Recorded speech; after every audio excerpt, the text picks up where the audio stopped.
Bem-vindo. Escola Bíblica Vida Nova. Para aprender e servir melhor a Deus, a família, a igreja e a sociedade. Hi, happy weekend! Carlinhos Vilaronga por aqui. Ser luz do mundo ou se alimentar da luz do mundo? É um grande desafio e foi o que enfrentou Daniel.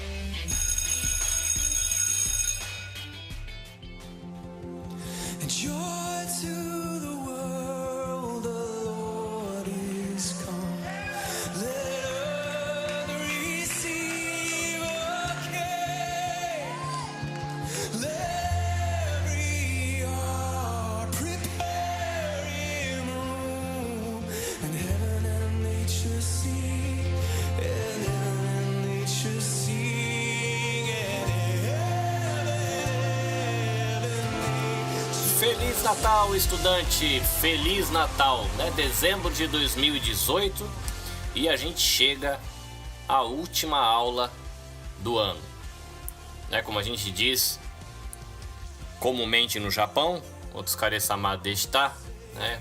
Reconhecimento aí pelo seu esforço em estudar, em dedicar tempo ouvindo podcast, dedicar tempo em leitura. A esperança para com esse trabalho do Escola Bíblica Vida Nova é que isso ajude você a servir melhor a Deus, servir melhor a sua família, servir melhor a sua igreja local e servir melhor também a sociedade. Então, avisos da secretaria. Como eu já disse, é a última aula do ano. A gente vai ter depois dessa ainda mais uma postagem, mas essa última postagem não vai ser aula, será aquela série chamada Vida em Comunidade, que eu vou compartilhar um pouquinho com você aquilo que eu partilhei com a igreja local que eu faço parte, que é a Igreja Vida Nova de Toyohashi. Então, aquilo que a gente vai refletir, o texto que a gente vai fazer uma reflexão no Natal, eu vou compartilhar com você aqui no podcast, mas na semana que vem não será aula. Mês de janeiro, quais são os planos? É mês de férias. Então, no mês de férias, a gente não vai estudar, né? No mês de férias, a gente vai descansar. Mais uma vez, em janeiro, os planos é que a gente tenha mais uma edição da série Vida em Comunidade e uma outra edição do Casa Aberta, né? Onde a gente vai compartilhar aí uma entrevista para ajudar você a refletir, ter novas ideias e se sentir aí inspirado e motivado e desenvolver os talentos que Deus tem dado para você. Belezinha? E agora, ajaponesando a coisa, Merry Christmas, hermanita, Merry Christmas. Qual que é o programa de aula para hoje? Hola profesor. Hola alumnos. Feliz Navidad. En la clase de hoy aprenderemos un poco más sobre el periodo del exilio en Babilonia estudiando al profeta Daniel. En nuestro café una reflexión sobre el alcance de la salvación en Jesús. En la clase extra una revisión sobre los libros de Jeremías y Lamentaciones. ¿Todos listos? Plano de aula dado, Bíblia, papel e caneta na mão, bora pra aula!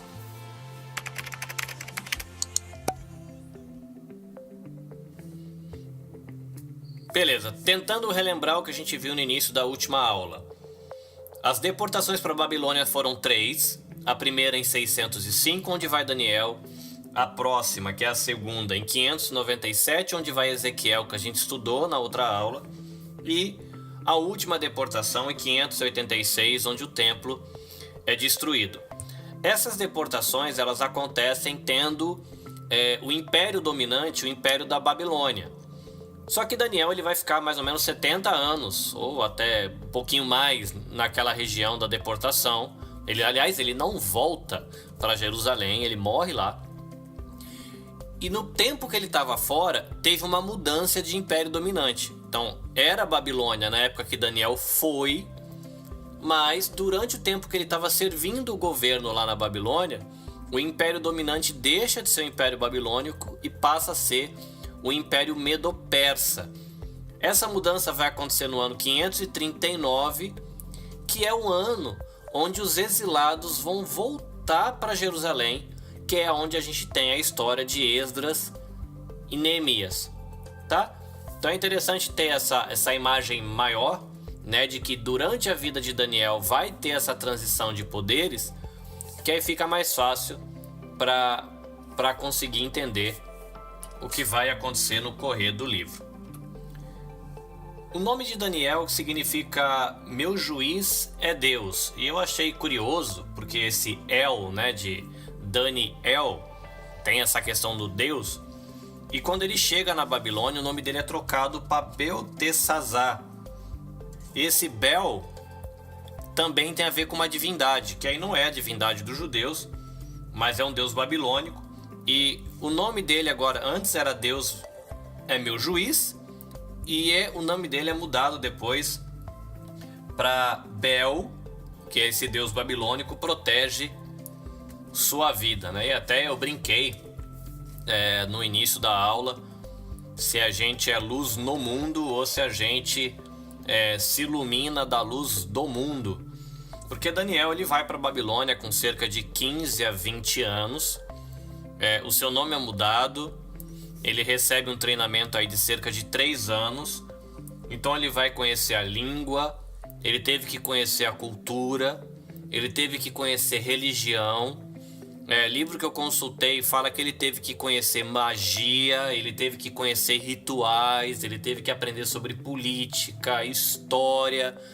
Então imagina um desafio para um garotão, né, de 20 anos, tendo o seu próprio nome, a história da sua terra e da sua nação relacionada com Deus deles, e ir para um outro lugar e ter que aprender tudo isso e assimilar tudo isso.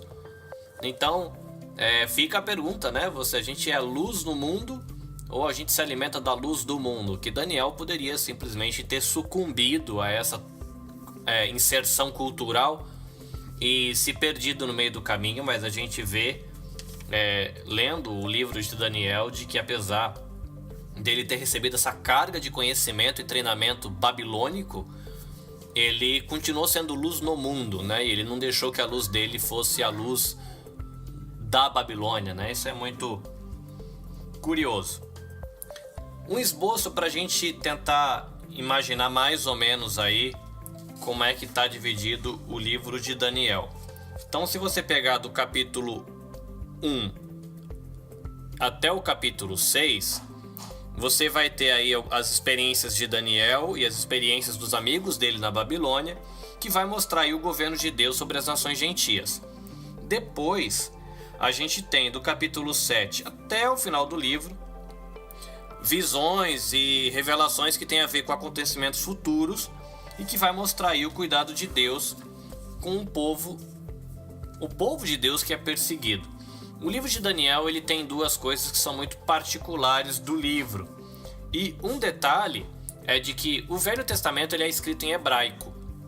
Tá? Então todo o Velho Testamento é escrito em hebraico, mas Daniel ele tem uma porção que é escrita em aramaico. Essa língua aramaico ela é meio que antigona, talvez tenha meio parente ali do hebraico, mas é uma língua internacional que ela era usada para tratar de assuntos políticos e assuntos econômicos na época.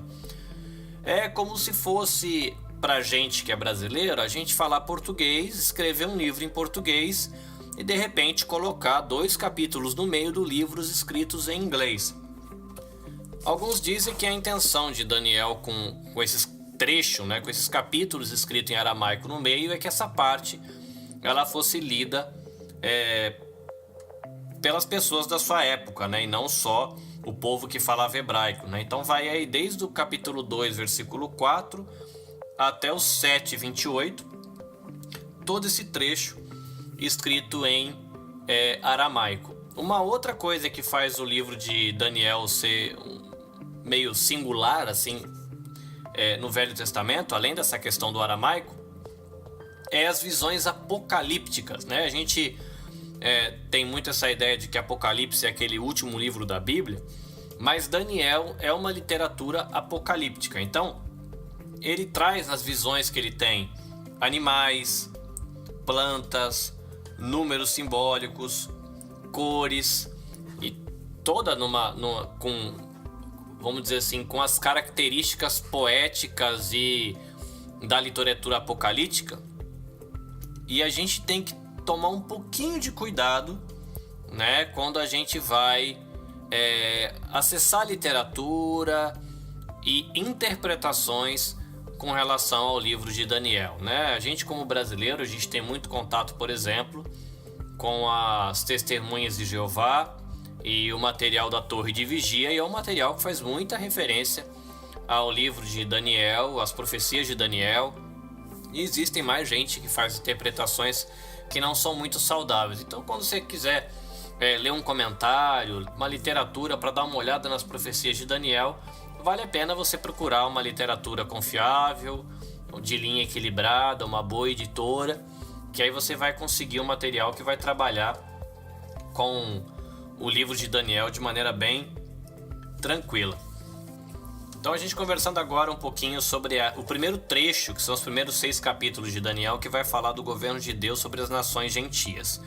Lembrando, né, um pouco da história de Daniel, que a gente está acostumado a ouvir quem frequenta igreja, escola dominical, pregações, a história de que vai Daniel e seus 3 amigos, né, Sadraque, Mesaque e Abidnego, e eles são escolhidos aí para participar de um programa de educação de 3 anos para aprender, como a gente falou, a língua da Babilônia, religião, literatura do país e muita coisa relacionada à sabedoria, né? A gente tem na Bíblia, né, o livro de Provérbios, Eclesiastes, que não são literaturas de sabedoria, e era comum, né, no Oriente, naquela época, você ter essa classe social dentro do povo, né, os sábios. E a gente conhece a história, que eles passam por aquele treinamento, eles entendem que a comida que é oferecida para eles, como é uma comida que é provavelmente, né, consagrada aos deuses pagãos, não seria legal para eles. Então eles pegam, rejeitam, pedem de maneira mais diplomática ali para fazer um teste com vegetais, água. Deus agracia eles com saúde, capacidade de aprendizado, e eles ficam saudáveis, bem sábios, e mostram que eles eram bem capazes, né? Eles passaram por uma prova, né, diante de Nabucodonosor, que fez o teste com eles para avaliar o aprendizado deles, e eles recebem a vaga deles nessa classe social de sábios. Acontece que no 2º ano do reinado de Nabucodonosor, ele tem um sonho em que ele viu uma estátua sendo destruída por uma pedra. Então ele chama os magos e os sábios da Babilônia, questiona os sábios, e eles respondem para o rei de que eles não sabem a interpretação desse sonho. O rei fica bravo e decide que vai matar todos os sábios. E é nesse momento que Daniel e os amigos oram a Deus, porque eles, sendo da categoria dos sábios também, eles iam morrer junto. Então eles oram pedindo para que Deus tivesse misericórdia e que desse a interpretação do sonho, e Deus revela o sonho para Daniel. É interessante que aí Daniel vai trazer a revelação desse sonho para o rei Nabucodonosor, e o rei acaba reconhecendo de que Deus é um Deus que tem a sabedoria, tem poder e revela os seus mistérios aos homens. E eu achei interessante esse tema, né, do Deus que tem o poder. E a gente está vendo aqui que é um trecho que fala do governo de Deus sobre as nações, né? Desde o primeiro capítulo 1 até o capítulo 6, é Deus governando as nações gentias. Então esse tema é importante dentro do quadro que os 6 primeiros capítulos de Daniel estão formando. Por causa da interpretação do sonho que Daniel conseguiu dar, ele e seus amigos recebem aí novos cargos, eles foram promovidos para outros serviços na corte. Um tempo depois, Nabucodonosor ele manda fazer uma estátua. É possível que essa estátua seja uma estátua do próprio Nabucodonosor, e ele exigiu que os oficiais e todos os políticos ali se curvassem diante daquela estátua em sinal de lealdade ao rei. Se você lembrar um pouco o que acontecia na época da igreja, quando a gente lê o Novo Testamento, também tinha essa questão de estátua, né? E as pessoas diziam, não, Jesus é o Senhor. Mas você tinha que dizer que César era o Senhor na época do Novo Testamento. E era uma questão que você vê que envolve não só idolatria, mas é uma questão de lealdade, né? O cristão na época do Novo Testamento entendia que se prostrar diante da estátua era idolatria, e o Estado entendia aquilo como falta de lealdade ao Estado. E nesse caso com Nabucodonosor, na época de Daniel, é um cenário parecido.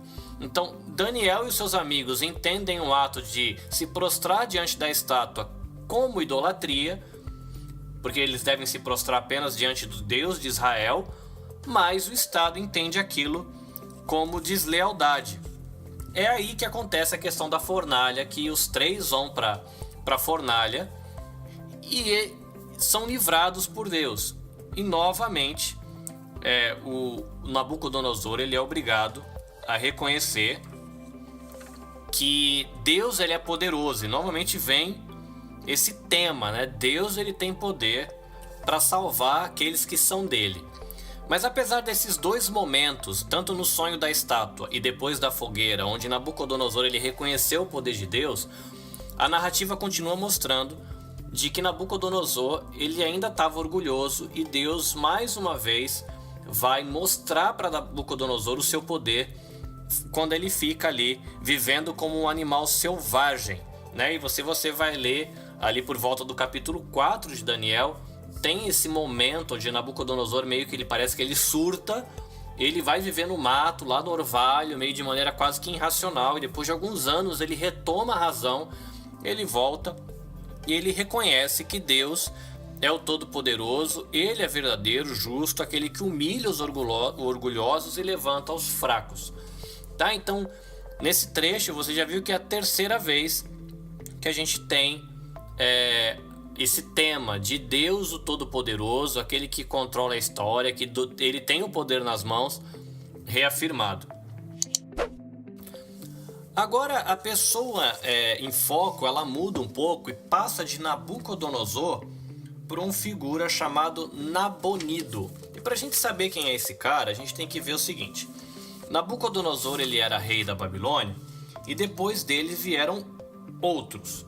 Tá? Então a gente tem, depois de Nabucodonosor, um cara chamado Evil-Merodach. Depois de Evil-Merodach, Neriglissar. Depois dele, Labash-Marduk. E um figurinha chamado Nabonido. Esse Nabonido ele precisou ficar um tempo fora da capital, ele precisou fazer uma viagem. Ele ficou alguns anos fora. E na época que ele ficou fora, ele deixou um cara chamado Belsazar no lugar dele, comandando ali como um representante, como se fosse um vice-presidente, alguma coisa assim. Essa época, a Babilônia, a nação, ela estava em guerra. Mas apesar disso, o Belsazar, que estava ali como vice-presidente, e a gente tem aquela expressão em português, né, que quando o gato tá fora, o rato faz a festa. Belsazar, apesar de que a Babilônia estava em guerra, ele resolveu fazer uma festinha pra galera. Chamou os amigos, abriu uns vinhos, fez um churrascão. E ele aproveitou e falou: quer saber? Eu vou pegar todas aquelas taças de ouro que a gente trouxe do templo lá de Jerusalém e deixar pra galera encher a cara de vinho aí, que eu vou fazer uma festa chique. Eu quero uns copinhos bonitos, então traz aqueles copos que a gente pegou lá do templo quando o nosso povo derrotou o Reino do Sul lá de Israel. E eles trazem para fazer essa festa. É nessa festa que tem aquela cena da mão que escreve na parede.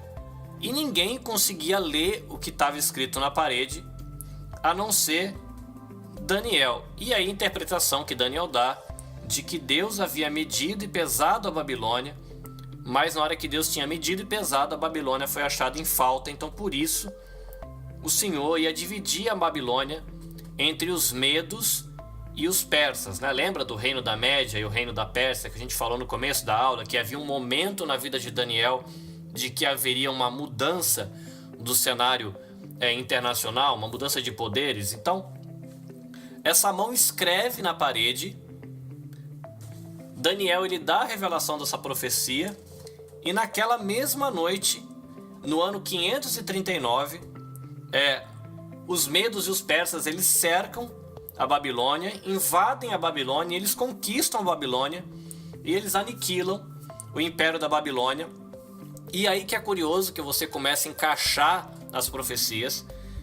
E essa queda da Babilônia, ela tinha sido profetizada por Isaías em capítulo 13 e 14, a gente viu na aula extra da semana passada, e isso também tinha sido profetizado por Jeremias muitos anos antes, por ocasião da deportação, né? Então a gente tem essa deportação anos 605, 597, 586 e agora a gente está 539, quando o Império Medo-Persa assume ali o controle da Babilônia.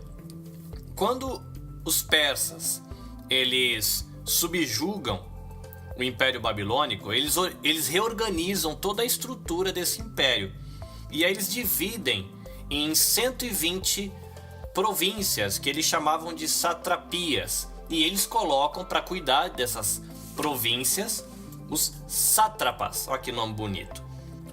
Daniel, que fazia parte da estrutura da Babilônia, agora quando a Pérsia assume, ele continua envolvido nessa estrutura, com bastante influência, com bastante relevância, e aí acontece a politicagem, porque a galera tá vendo que Daniel tem relevância, ele vai receber promoções, ele vai ficar em evidência, e aí que acontece aquela manipulação, que rola aquela lei para que não tenha orações para Deus nenhum, além do rei, e Daniel orava 3 vezes por dia, e ele continua orando, falou, não vou continuar orando, ele acaba sendo preso, jogado aos leões, e mais uma vez o tema do poder de Deus ele volta nesse trecho, que a gente ainda está dentro do capítulo 6, mostrando Deus salvando Daniel da cova dos leões, tá? Então a gente tem aqui nos primeiros 6 capítulos 4 narrativas que reforçam essa questão do poder de Deus, né? Nesse trecho onde a experiência de Daniel e dos amigos na Babilônia vai mostrando o governo que Deus tem sobre as nações gentias, né? Deus dizendo que aconteceu uma coisa com o rei, acontece. Naquele sonho que Nabucodonosor teve, Deus ele já tinha avisado naquela visão da estátua da questão de passagem de um reino para outro. Depois você tem a mão escrevendo na parede dizendo que o reino ia cair, e o reino cai mesmo naquela noite. Então são relatos que vão ajudando dentro da narrativa de Daniel mostrar o poder que Deus tem. Então, uma curiosidade sobre a questão do rei persa, que a gente tem o nome de Dario escrito em Daniel, e tem uma discussão entre os estudiosos. Alguns entendem que Dario é Ciro, que seria um outro nome de Ciro, e tem outros que entendem que Dario seria o nome para Gubaro, que seria, parece japonês, né? É um governador da Babilônia que respondia para Ciro, tá? Então, só por curiosidade, que aí às vezes dependendo, quando você for fazer uma pesquisa mais detalhada, isso aí é legal você saber de que existe essa discussão, porque não existe em outros documentos históricos, pelo que eu entendi, fora da Bíblia, que trazem esse nome de Dario. Então, quem é esse Dario? Seria um segundo nome de Ciro, ou seria um segundo nome desse Gubaro, que era um governador que obedecia a Ciro? E aí tem a questão de datas, quando é que o livro foi composto, e aí tem toda a discussão da escritura do livro. Agora a gente chega na segunda sessão do livro de Daniel, que é onde começam as visões e as revelações, e aqui vai ter bastante coisa que tem muita semelhança com o livro de Apocalipse lá no Novo Testamento. A questão dos animais, a questão da besta que sai do mar, e o chifre, e sei lá, aquele monte de coisa, tá? Mas então, no primeiro momento, Daniel ele tem uma visão sobre animais que saíam do mar, e tem um deles, o último animal, que ele fica muito violento e orgulhoso, mas apesar disso, o Deus Todo-Poderoso ele vai julgar esses animais, e ele entrega o domínio eterno sobre todos os reinos da terra ao Filho do Homem. Olha lá o tema do Filho do Homem. Nesse caso, diferente de Ezequiel, que era Filho do Homem, dizendo mero mortal, aqui é Filho do Homem como expressão que Jesus usava, né? O Filho do Homem, o Messias. Então, Deus ele julga e vence esses animais, entrega o governo dos reinos da terra para o Filho do Homem, e todos os povos vão servir a Deus ali para sempre sobre o governo do Filho do Homem. Para Daniel, é uma visão que ela foi ao mesmo tempo confortante, por mostrar de que os que são fiéis a Deus teriam esse tempo de segurança debaixo do governo de Deus, mas também talvez perturbador, porque mostrou que ia ter muita perseguição. Nessa profecia também, a gente está mais ou menos no capítulo 7, vai falar de um chifre, e que muita gente entende que seja o anticristo que é mencionado no capítulo 13 e 14. Aí você começa a ver as conexões de um livro para o outro. 2 anos mais tarde, Daniel ele tem um outro sonho um pouco parecido com esse, que fala de um carneiro que luta com bode, e fala também de um chifre. Esse carneiro tem relação com a Medo-Pérsia. O bode tem a relação com a Grécia, que já é uma profecia que está falando de coisas que acontecem lá na frente. Grécia vai ser 200 anos depois, quando Alexandre Magno derruba o reino persa, tá? Então você tem o Império Persa derrubando o Império Babilônico, e lá na frente você vai ter o Império Grego derrubando o Império Medo-Persa. Aí você está vendo que a gente está nessa sessão falando do cuidado de Deus com o povo perseguido. Então você vê Deus trazendo promessas de conforto, dizendo de que Deus ia trazer restauração e ele teria o governo das nações, o governo do seu povo, e Deus mostrando o poder dele nessa política internacional, mostrando esse crescer e cair de impérios e mostrando dele o controle. Como eu falei, tinha o carneiro, que era a Medo-Pérsia, tinha o bode, que era a Grécia, e fala de um chifre. E muitos entendem que esse chifre diz respeito a um rei grego chamado Antíoco Epifânio, que a gente vai ver a história dele lá para frente, mas isso aí é mais ou menos do ano 165 a.C. É lá na frente. E essa sessão falando dessa questão do carneiro, do bode, do chifre, da Grécia, tem tantos detalhes que tem alguns críticos que eles entendem de que o livro, por ter tanto detalhe, não é possível de que ele seja uma profecia predizendo o futuro. Então tem alguns críticos que dizem que o livro de Daniel, na verdade, ele foi escrito nessa época de Antíoco Epifânio, usando uma linguagem para que parecesse que era uma profecia falando do futuro, mas que na verdade era como se fosse uma profecia que parecia estar falando do futuro, mas falando do passado, tá? Então, os críticos que fazem isso, eles desconsideram a questão do milagre, da possibilidade de Deus realmente revelar e revelar coisas com detalhes, tá? Mas é interessante você, como estudante do material bíblico, saber de que existe essa discussão e essa crítica. Agora Daniel está com mais ou menos 80 anos e ele está lendo o livro de Jeremias. E o livro de Jeremias tem uma profecia que fala que os cativos de Jerusalém que foram para Babilônia, eles voltariam para Jerusalém 70 anos depois. E aí, Daniel, que está lendo o livro de Jeremias, ele começa a fazer as contas. E ele percebe que o povo tinha ido para Babilônia em 605, que ele estava no ano 538, a contagem para ele era outra, tá? Mas ele estava no ano 538. Aí ele começou a fazer as contas e falou, peraí, falta pouco tempo para ser o cumprimento dos 70 anos que Jeremias profetizou. E olha que você tem aqui agora, a gente está na segunda sessão do livro, que está mostrando o cuidado de Deus com o seu povo, mas na primeira sessão nós tivemos vários relatos que reforçam o poder de Deus para falar coisas e cumprir, e reforçam o poder de Deus para fazer as coisas acontecer. Então Daniel, ele ora, ele reconhece que Deus foi justo por tratar o povo como ele tratou, levando para Babilônia, mas pede para que Deus tenha misericórdia, perdoe o pecado e leve o povo de volta.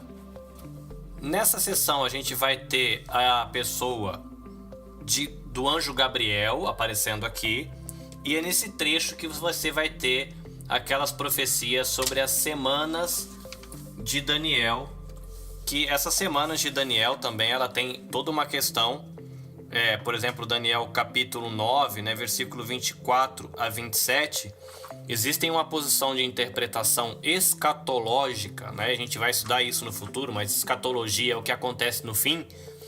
Tem uma interpretação que são os milenaristas e uma outra interpretação que são os amilenaristas. Tá, então, não se preocupa com isso agora, a gente vai estudar para entender isso, mas esse capítulo tem uns que entendem que o que esse capítulo das semanas de Daniel e o que acontece mais especificamente nos versículos 24 a 27 do capítulo 9 diz respeito ao que acontece lá quando Cristo veio e morreu, e outros entendem que tem que ver com o que vai acontecer lá na frente, no período do fim dos tempos, tá? Então é só para você saber que tem essa discussão sobre a questão de interpretação. Mas,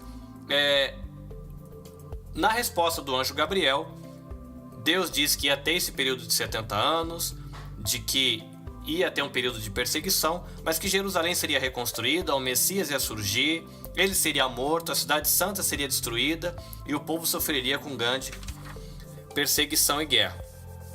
A gente tem depois um período de jejum e oração que Daniel teve, e aí a gente tem a figura do arcanjo Miguel, que é aquele que chega atrasado porque ele travou uma guerra com os poderes malignos que dominavam a Pérsia. Então Daniel ele acaba tendo consciência aí de que existe uma luta espiritual invisível acontecendo no mundo, mas Deus responde à oração de Daniel e avisa de que mais 4 reis persas eles estariam no poder, e depois a Grécia ia derrotar o Império Persa e ia dominar todo o Oriente, né? Então essa profecia que diz respeito a isso, né, com esse momento de oração ali com Daniel e a resposta de Miguel, ela se cumpre 200 anos depois, no ano 331, com a figura de Alexandre o Grande, que ele derrota os persas no ano de 331, né? Alexandre o Grande, Alexandre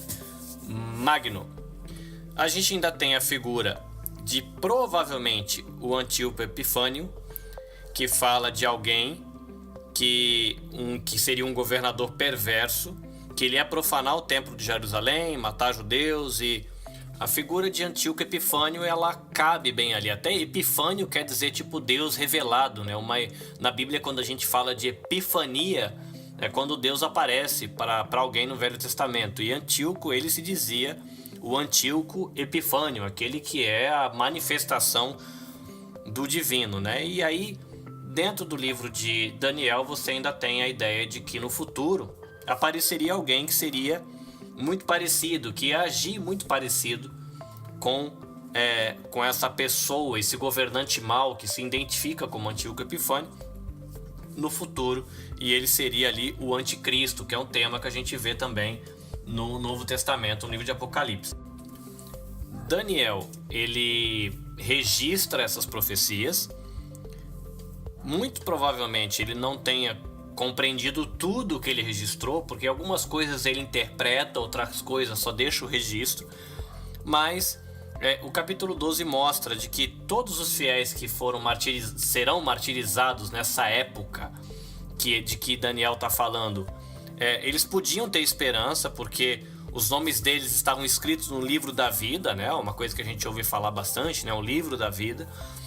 Eles iam ressuscitar para a vida eterna, enquanto os ímpios iam sofrer no julgamento de Deus. E se você lembrar do que a gente estudou em aulas passadas, esse dia importante onde o justo ia ressuscitar para a vida e o ímpio seria julgado para a morte, é o dia do Senhor, que os profetas menores tanto trabalharam, como a gente viu em aulas passadas, tá? Então a gente termina aqui Daniel mostrando, né, no primeiro momento, como é que Deus tem poder para guiar a história dos povos gentios, e como no correr da história dos povos gentios, a segunda parte do livro de Daniel mostra como Deus tem cuidado com o seu povo.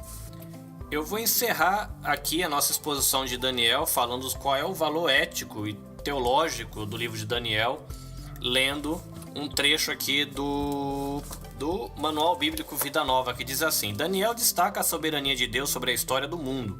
A história desenvolve-se como parte dos planos de Deus e caminha em direção a alvos predeterminados por Deus. Os déspotas, que são os líderes terrenos, eles utilizam seu poder cruel só por um breve tempo. Deus está no controle de tudo e estabeleceu um fim para o tempo de sofrimento de seu povo. Entre os propósitos de Deus para a história humana estão o livramento do seu povo oprimido, a ressurreição, o julgamento e o estabelecimento do seu reino eterno. Daniel, portanto, conclama o povo de Deus de todos os tempos a perseverar e a manter a esperança. À semelhança de Daniel e seus amigos, os cristãos de hoje são tentados a fazer concessões em seus valores e cultuar aquilo que não é Deus. Daniel convoca os cristãos a viverem a sua fé a qualquer custo nesse mundo hostil. Beleza? Daniel é um livro que, por ser literatura apocalíptica, não é fácil, mas acredito que fica fácil para entender agora mais ou menos um esboço da narrativa de Daniel. Vamos lá tomar um cafezinho? Cough break. Cough break. É semana de Natal, então eu vou deixar uma reflexão que tem relação com o tema e tem a ver com o que eu estava estudando essa semana. E o texto é Lucas 2:10, que diz assim: Mas o anjo lhes disse, não tenham medo, trago boas notícias que darão grande alegria a todo o povo. Quando a gente para pensar do porquê Jesus nasceu, eu tenho para mim, e é a primeira imagem que me vem à cabeça, e me parece que para muita gente a imagem não vai ser muito diferente, de que Jesus ele vem para trazer salvação. Mas aí você afunila essa ideia, ou reduz essa ideia a me levar para o céu. Jesus veio para me levar para o céu. E eu estava refletindo um pouco sobre esse tema dessa boa notícia, percebi que não é só isso, né? Se a gente pensar na má notícia que o pecado trouxe lá na experiência da humanidade no livro de Gênesis, lá no capítulo 3, na queda, você tem uma quebra do relacionamento com Deus, aí depois você tem uma quebra com o relacionamento interno, ele se olhando e tendo vergonha. Você tem a quebra do relacionamento com o outro, porque você tem a questão da acusação. Você tem a quebra do relacionamento com a criação, porque existe uma mudança aí em como a relação do ser humano com a criação vai ficar. E às vezes a gente reduz essa boa notícia do Evangelho só para essa questão de como se fosse um passaporte para o céu, né? Jesus veio para morrer, para me levar para o céu.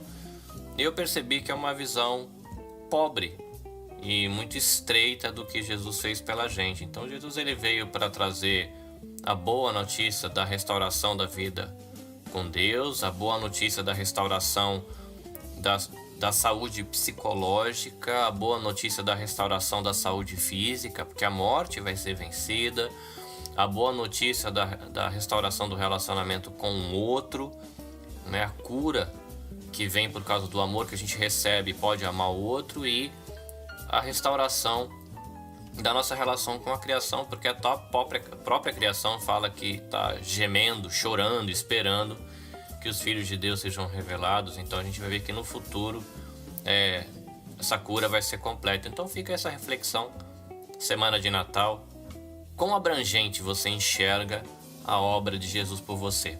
Pensa nisso e Feliz Natal!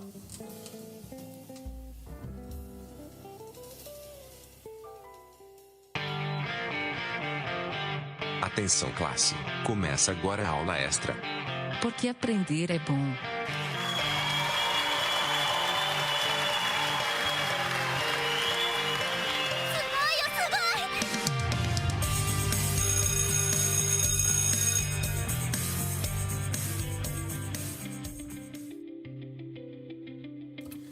Não foi proposital, mas vai ser bem útil.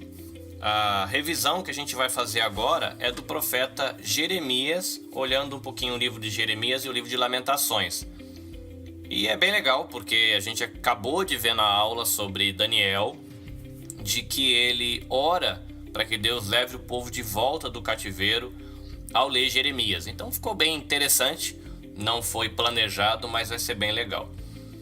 Jeremias é um profeta interessante porque quando você lê o livro de Jeremias e Lamentações, que apesar de ser um livro anônimo, é historicamente identificado com Jeremias, você vai ver um profeta que se identifica com o povo. É como se fosse hoje em dia aquele pregador que ele vai dar a mensagem e você percebe que ele está sentindo aquilo que ele está pregando, que ele faz parte daquilo da mensagem que ele está passando, né? Não como uma mensagem que não faz diferença para ele, mas Jeremias é um cara que está dentro da sua mensagem. Então, para a gente pensar aí num panorama do livro de Jeremias e também no livro de Lamentações.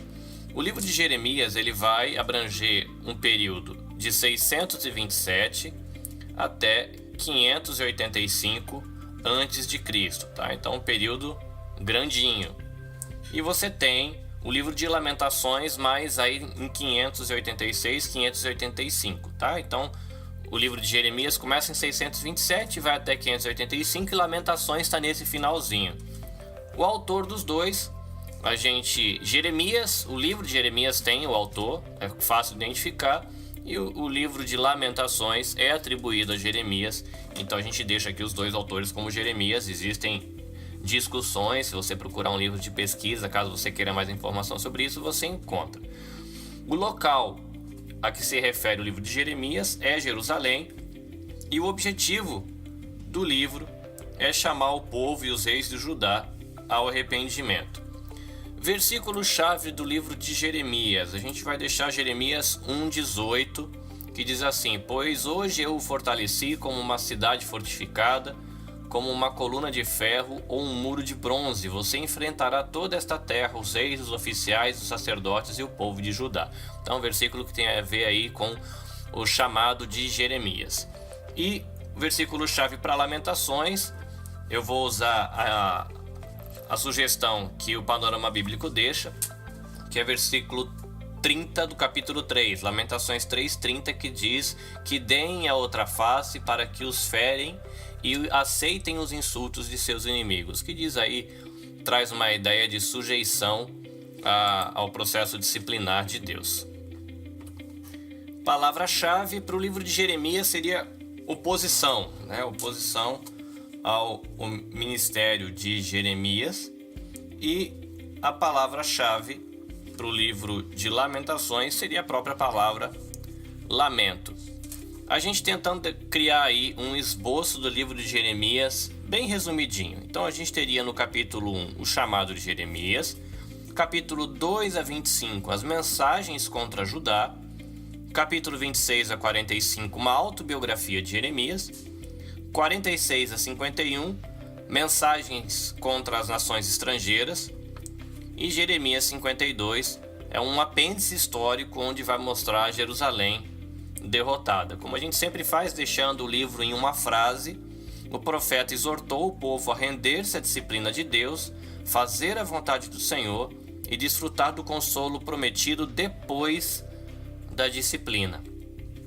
Um esboço do livro de Lamentações. O livro de Lamentações tem 5 capítulos. Então, o capítulo 1 é uma visão de fora e vai contar a situação da cidade de Jerusalém. O capítulo 2 é uma visão de dentro e vai falar da sentença de Deus por causa do pecado.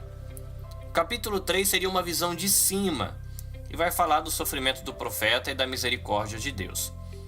O capítulo 4, uma visão bem geral, ele vai falar da sujeição forçada do povo. E o capítulo 5 é uma visão futura, onde vai ser uma súplica pelo povo. A gente colocando também o livro de Lamentações em uma frase, para a gente tentar resumir a ideia, o profeta apresenta, por meio de poemas de lamento, a situação de Jerusalém depois do juízo divino. Ele foi um profeta que deixou muita informação a respeito de si, então é por isso que é muito fácil você construir uma boa biografia de Jeremias, mas só para a gente relembrar, O pai dele foi Uquias, que foi um sacerdote aí que conduziu o povo na leitura da lei e a obediência a Deus, então é interessante. Ele teve a sua origem lá em Anatote, e a gente estudou quando estava fazendo o estudo do livro de Jeremias, de que esse pessoal tenta matar ele depois, né? A família dele que morava em Anatote. O nome dele significa o Senhor estabelece, ele vem de uma família sacerdotal. Ele foi chamado para o ministério ainda muito jovem e teve um ministério aí de quase 40 anos. Apesar dele ter tido um ministério, ele foi chamado jovem, 40 anos de ministério, mas para que ele pudesse ter uma vida que ilustrasse a mensagem dele e ilustrasse o castigo que ia vir sobre a nação, ele não foi permitido, Deus não permitiu que ele se casasse. E naquela época a gente tem que ter na ideia de que ter uma família era uma das maiores bênçãos que podia acontecer na vida de um homem, tá? Então ele ser privado dessa bênção era uma grande ilustração sobre o castigo que viria sobre o povo, e como a gente viu, mas apenas relembrando, ele provavelmente morreu no Egito. Ele teve um ministério que dá pra gente chamar de um ministério multidimensional. Por quê?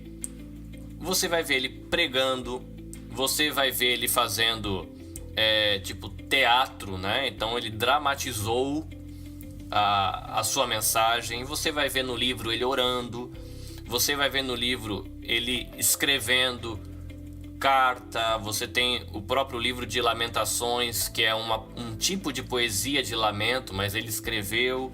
Você vai ver ele também aconselhando. Então é um ministério que teve um profeta que teve 40 anos de ministério, mas um ministério também com vários tipos de atuação, e isso é bem legal para ver como Deus usou eles. Em relação ao número de palavras que o livro tem, e eu não contei, tá? Eu estou usando referência aqui, mas ele é um livro muito grande e é o maior da Bíblia, né? No sentido do maior livro profético, pelo menos. Então é um livro que tem uma leitura muito fácil, é fácil você tirar a aplicação devocional dele, e uma curiosidade que Jesus tem em Jeremias o profeta que ele mais cita. O profeta que Jesus mais cita é Jeremias. Jeremias, quando ele foi chamado, a gente viu, ele era muito novo, e ele fala: Deus, eu sou muito novo para esse chamado aí, não dá certo não. E Deus fala para ele de que ele tem que fundamentar o seu ministério na soberania de Deus e na capacitação que o próprio Deus dá, e não em si mesmo. E isso foi muito importante, porque o livro vai mostrar um cara bem corajoso depois, e aí você vê que essa força veio de Deus, porque ele não se intimidou, mesmo sofrendo oposição ao seu ministério o tempo todo. Ele sofreu bastante pela fidelidade que ele tinha a Deus, não sofreu pouco. Eles conspiraram contra ele, ele foi acusado de ser traidor, ele ficou preso, ele foi jogado num buraco, né, numa cisterna para morrer. Então é um livro que mostra aí também essa questão de coragem e de persistência, né? Porque depois você lendo o livro, você vai ver um cara que dialoga com Deus, que insiste na mensagem, ora, tem conflitos internos, e ele pensa em desistir, Deus fala com ele, e ele apanha, e ele vai e segue. Então, além de ter essa questão de um homem corajoso, que realmente recebeu força da parte de Deus, você vai ver aí um servo persistente. Isso é muito legal quando você vai ler o livro buscando uma reflexão devocional. O livro de Jeremias, ele começou a ser escrito 23 anos depois que o profeta já estava pregando. Então, uma curiosidade desse livro é porque ele passa por 3 edições, né? Primeiro, Jeremias, ele dita tudo para Baruque, que seria aí um auxiliar que ele tinha. Se eu não tiver errado, esse livro de Jeremias, ele é queimado. E aí tem uma segunda edição do livro, porque aí Jeremias tem que ditar tudo para Baruque de novo.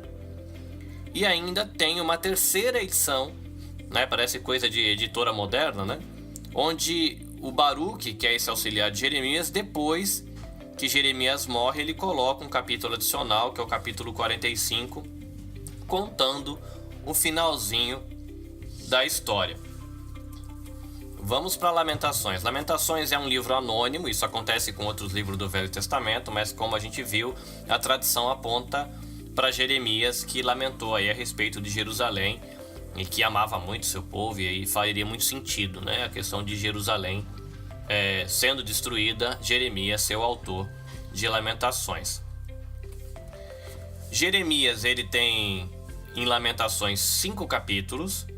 Então cada capítulo ele tem um assunto principal e ele vai descrever aí com uma ótica um pouquinho diferente a maneira de avaliar a situação.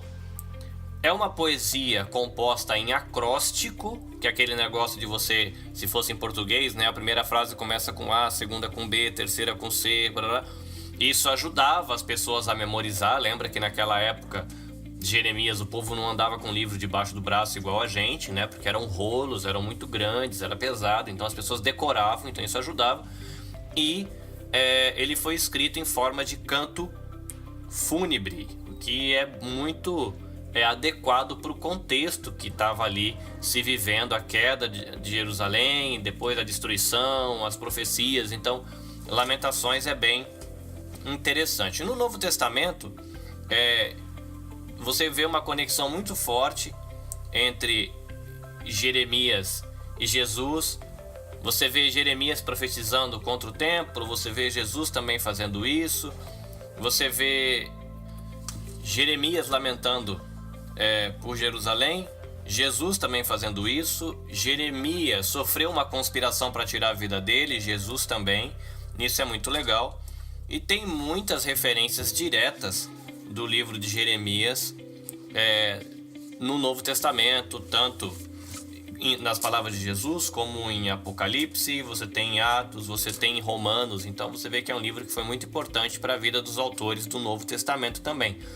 E uma coisa bastante interessante é de que Jeremias faz uma profecia aí a respeito da nova aliança, que é no capítulo 31, e que essa profecia sobre a nova aliança é citada em Hebreus 8, né, e aplicada diretamente à pessoa e à obra de Cristo. Então é interessante, né? A gente vê aí que um profeta que ele se envolveu de maneira muito profunda na mensagem que ele estava passando ao povo.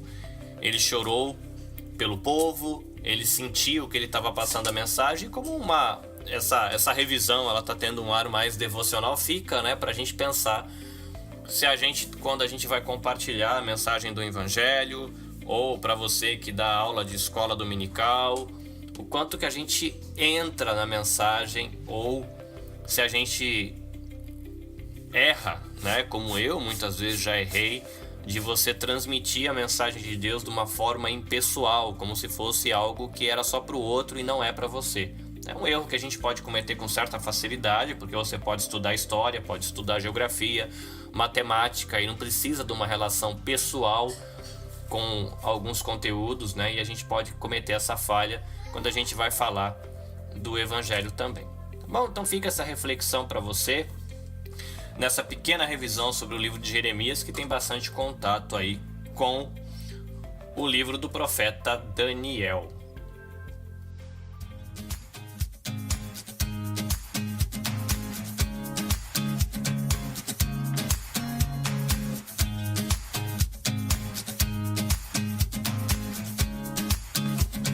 Muito bem, última aula do ano, vai começar as nossas férias depois dessa postagem.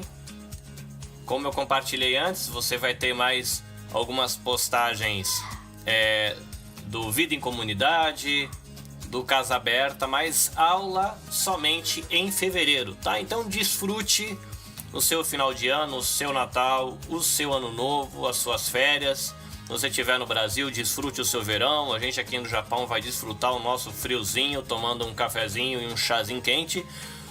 Deus abençoe você, que no ano que vem a gente aprenda muito também e consiga aplicar o que a gente está aprendendo durante esse ano no nosso ministério, para aprender, servir melhor a Deus, a família, a igreja e também a sociedade. Deus abençoe você novamente. Caris, Shalom e até 2019. 皆さんさようなら。またね。